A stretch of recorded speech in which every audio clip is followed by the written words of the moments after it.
হারাম মানে কি? নিষিদ্ধ বিষয় বোঝানোর জন্য হারাম শব্দ বলা হয়। আবার শুনি হারাম মাস মসজিদুল হারাম।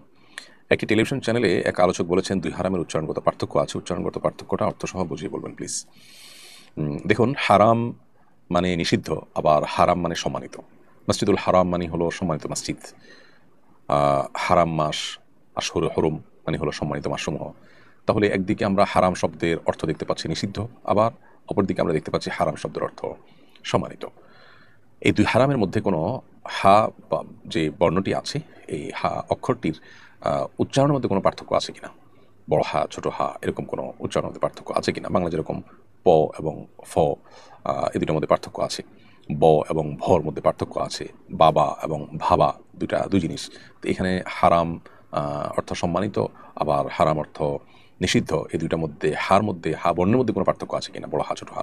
উত্তর হলো না। এই বর্ণের মধ্যে কোনো পার্থক্য নেই।